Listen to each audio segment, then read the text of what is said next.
All right, let's go ahead and talk through some of the information necessary to complete our 4A lab for harmonic oscillation. So harmonic oscillator, something that's going to move back and forth in some repetitious motion. So a pendulum will swing back and forth over and over again. Springs under certain circumstances will bounce up and down over and over again. And those are the types of things we usually see for that. Also, if we take those things and we use some data to make a graph over time, then we get special curves that often can be represented by sine waves. So if you remember having to do any trigonometry earlier on, we don't have to calculate those things now, but that's the special type of curve that we're going to see a little bit later on. Okay, so a couple of important formulas. We've got that the time period of oscillation, so capital T because it's a characteristic or important time for period. So we've got 2 pi as the next part of our formula. This 2 pi has to deal with um, how the graph uses radians or can be done in radians to show a full rotation or full oscillation. So remember in degrees it's 360, but in radians 2 pi is our important number. Then this formula here shows the L and G in parentheses raised to the 1/2 power, but you may be more familiar with seeing that as a square root. So 1/2 power means square root. This formula is the same as that formula. Then we've seen before potential energy, which is labeled as U here, mass times gravity. Excuse me, times, sometimes we say change in height. Here they're using the Y position for its vertical position above its minimum point. So it's really kind of the same thing as change in height. Then your total mechanical energy is going to come from kinetic energy plus potential energy. If we had to find it, then kinetic energy is 1/2 times mass times velocity squared. But we don't have to specifically calculate that on our own here. So we're going to use conservation of energy in a few important points to actually remove some of the math this time. So that's, I guess, probably a nice change for what we were used to seeing. Okay, so a couple of things that we need to know. Like I said, we can find potential energy by doing mass times gravity times essentially what is change in height. They're using 9.8 for gravity, which is a fairly normal number. They're telling you in this example here that gravity, or sorry, the mass is 0.396. You can see in the background that's the same number that we're going to use in the live lab. Sometimes the examples don't match, but this time they do. Then our total mechanical energy is going to be the sum of kinetic energy and potential energy. But what we're going to watch is how they're going to trade back and forth. So in the initial frame, the kinetic energy is going to be 0, because kinetic means energy of motion. And before the pendulum starts to swing, it's not moving and therefore has no kinetic energy. And that means that we can learn the total from just looking at the potential. But then at certain points, it's going to swap the other way, and we're going to have pure kinetic energy and no potential energy. And then again, we can use some tricks to solve for information there. Okay, so let's see what we can do with any of this information. First phase, like a lot of these, especially if there's a video, click play, watch it. This pendulum's going to swing back and forth a couple of times, and then eventually the video stops. If there are 2 oscillations or basically like repetitions in 4 seconds, then what's the period or the time of 1 oscillation? Well, I think that would be fairly clear, but if it's not somehow, there's 2 oscillations in 4 seconds, and then there's an unknown number of seconds for 1 oscillation. We can make a proportion if we want to. But if you look, we can just kind of cut this in half. I think it makes sense probably that it is 2 seconds. You do want to be careful though if you're tracking oscillations and you're trying to see how the pendulum is moving. An oscillation is going to move like this, but then also come back again. So 2 oscillations would mean technically that it crossed this distance 4 times because it went there and back again twice. So just be careful with that when you're looking at this or thinking about it conceptually. Okay, so we have a formula here. Again, it's in that format that I drew out on the introduction page. They showed it L over G to the 1/2 power, probably for space constraints. or maybe formatting issues. I'm not sure, but this is equivalent. This is what I was mentioning earlier. So they give you that the time period is 2 seconds, and they give you that gravity is 9.8 meters per second squared. They dropped the 0 on this one, but it's essentially the same number. And they want you to go back and solve for the approximate length. Well, you have some options. If you don't want to do the algebra, then technically you can plug in answer choices, and then you can see, like, plug in for L and see which one of these gives an answer of 2 like it's supposed to give you. Or you can rearrange this and solve. So it's up to you. But, give this a try. If you have any trouble with it, read the hints, try again, and then eventually you should find it. All right, so we want to take some measurements and get some data so that we can make a graph.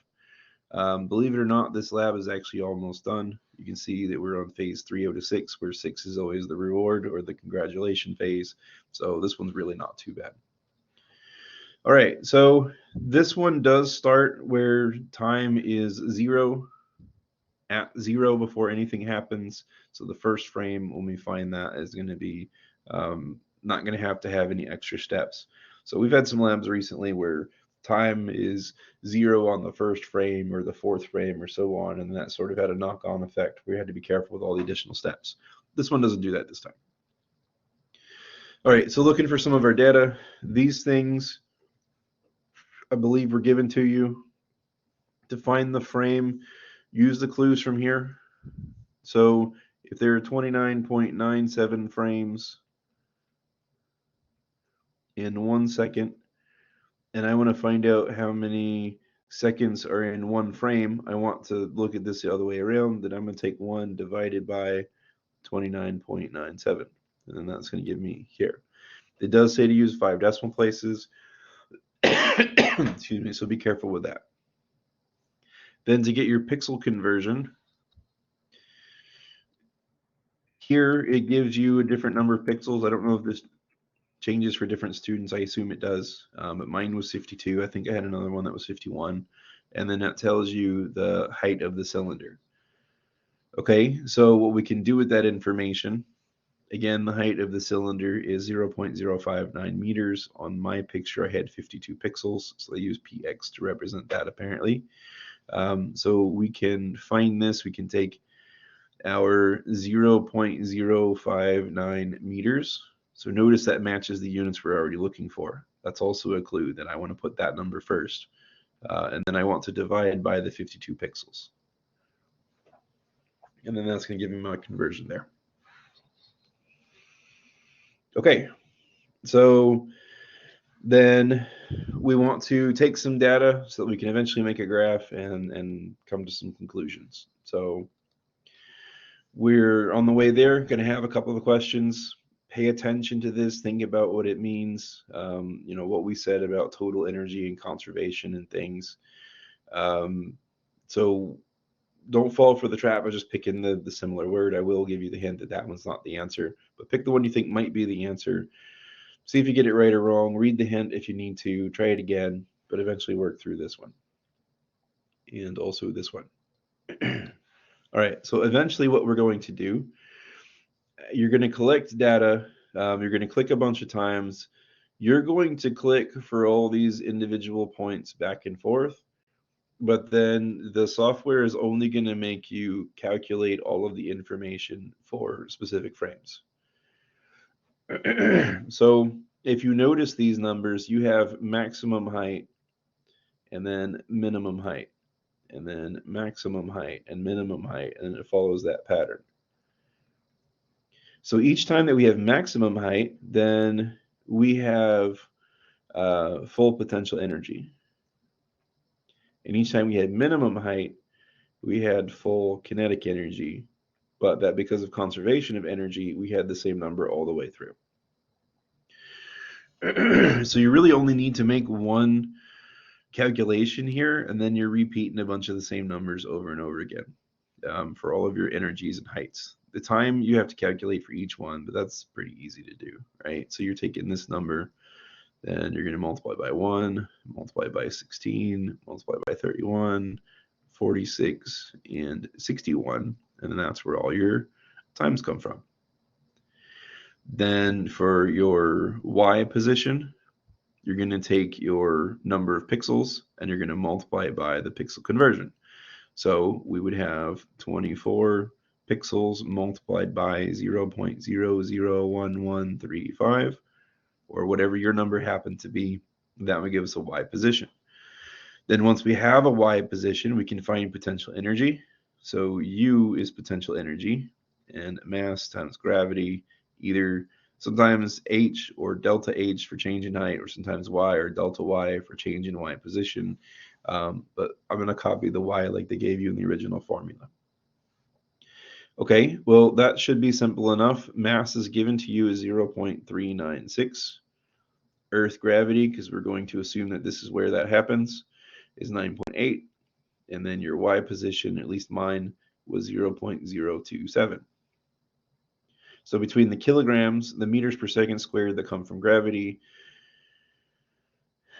and the additional meters that we get here from the end, we end up with getting newtons and meters, and these can combine and be called joules.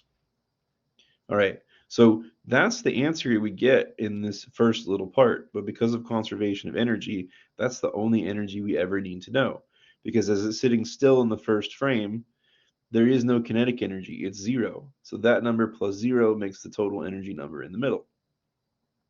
Well, frame 16 is going to be at the bottom down here, and that's when it's at its lowest height, so it has no more potential to use up. It's moving as fast as it's ever going to move, and it has maximum kinetic energy. So all of that 1048 that I had converted to 1048 here. But then if we look at the numbers, we've got 0 plus 1048, and that's the same number again. And then when it swings to the other side, it reaches its maximum position for height here. Then it has full potential but no kinetic, and then it swaps back and forth until eventually we go through the middle at the bottom again, and then arrive back to more or less the starting point. Okay, then this one's nice. So we've already had to click a whole bunch of times to move it on through. It didn't give us any data like you did on the previous versions, but if we click the autofill button, then now it will give us a big massive table with all those values. So it would have been much harder to calculate, or at least much more tedious to calculate for all these other frames. Remember, we looked at 1 and 16 because those were special numbers, but all these ones in the middle, we would have had partial potential energy and partial kinetic energy, and we would have had to work it through. Now, in theory, those should have added to exactly 1048 over again, but there must be some very slight rounding error that caused that to go a little higher. But notice that these numbers were all pretty much the same through this column. Okay, it is going to ask you a question. So, pay attention to that. I've already technically explained this one. So it says select all frames. Remember, that means more than one answer. This one's going to have potentially a couple. If you get it wrong, read the hint, try again, go from there. Okay, then we want to make a graph out of this. As per usual, horizontal axis is pretty much always time. Then your vertical axis is energy. So this time there's several types of energies. We're going to see multiple graphs at the same time. And I believe this is the one rare exception where we actually want a line graph instead of a scatter plot. If you put a scatter plot, I think it yells at you and tells you to put a line graph. So you actually really can't do that part wrong. It just tells you something like, doesn't make a useful graph. And then you can switch the option there. Then create and answer the questions that it gives you. Again, use the hints if you need to, try again. Then we get the graph here. So your full energy is basically a straight line. You can see if you look very carefully where we have the slightly elevated numbers from our data set, which again probably come from rounding error somewhere. Then the potential lowers and then comes back up, and then this particular type of curve is called the sine wave. The kinetic ends up being basically the inverted version of that picture. So when you're at full potential, you have no kinetic energy. When you're at minimum potential, you have full kinetic energy, and then it flops back and forth. And if we were to let this thing keep going, then, if there were no friction and no wind resistance and so on, then we'd have the same graph going on forever. As it turns out, there's usually a fairly small loss of energy. So it would do this quite a few times before it was appreciably a smaller number. Okay, and then actually, that's all it wanted you to do. So if you got to here, hopefully you see the congratulations message. You'll only see some lower percent, 50%, 90%, 10% if you skip things or ran out of time. Occasionally, you'll see some formatting errors. So this was supposed to say some of the same pieces of information we saw before. This one's technically supposed to be t equals 2 pi and then square root L over G, right? You can kind of see where some of that is. But depending on your browser or some other settings, sometimes these don't come through or sometimes lag breaks that. But again, hopefully that's not too big of a deal. So that should be it.